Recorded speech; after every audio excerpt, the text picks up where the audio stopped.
Ibikunle Alfred Akitoye was born in Lagos in 1871, a grandson of Oba Akitoye, the 19th century king who twice ruled Lagos and signed a treaty to end the slave trade. He attended CMS Grammar School in Lagos, making him part of the first generation of Western-educated Lagos princes. After school, he worked as a bookkeeper with a German firm, later serving as an assistant paymaster in the railway service before going into private business as a cotton and textiles agent. This background meant he moved comfortably between royal circles, European firms, and the new colonial economy. Unlike earlier Obas, Ibikunle Akitoye was a committed Christian and became president of the United Native African Church. His Western education and Christian faith made him stand out in a traditional institution still rooted in Yoruba religion and custom. When political tension grew around Oba Eshugbayi Eleko's disputes with the British colonial government, some members of the Lagos ruling house saw Ibikunle as a more acceptable modern king in the eyes of the colonial authorities.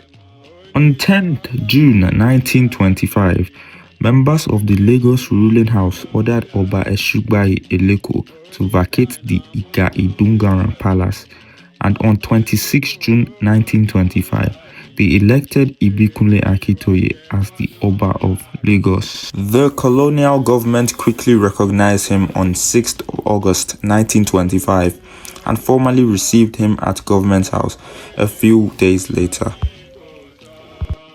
While Eshugbayi Eleko was deported to Oyo under the deposed chief's removal orders.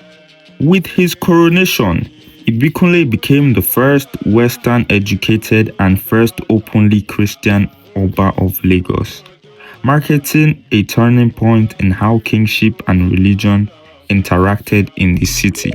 Though his accession suited the colonial government, many Lagosians still saw Eshugbayi Eleko as their rightful king. Senior chiefs such as Chief Amodu Tijani, the Oluwa of Lagos, led agitation for the deposed Oba's return.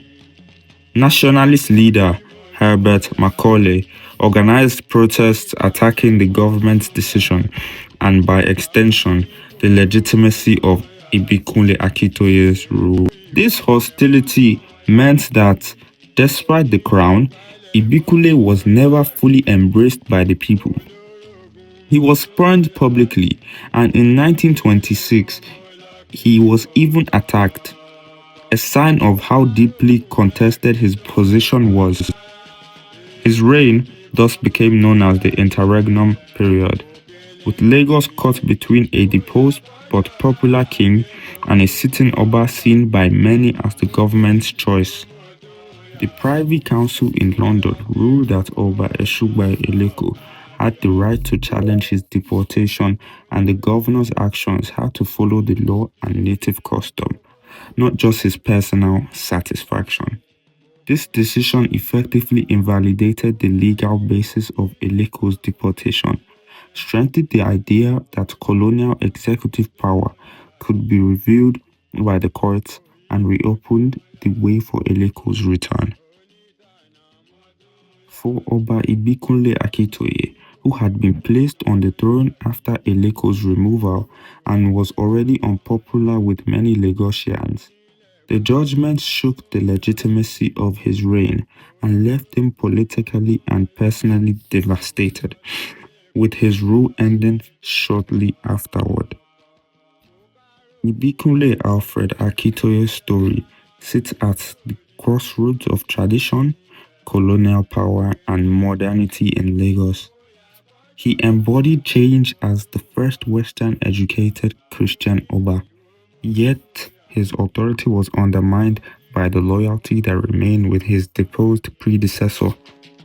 Even today, historians remember him both as a pioneer of a new kind of kingship and as a tragic figure whose crown never brought him peace.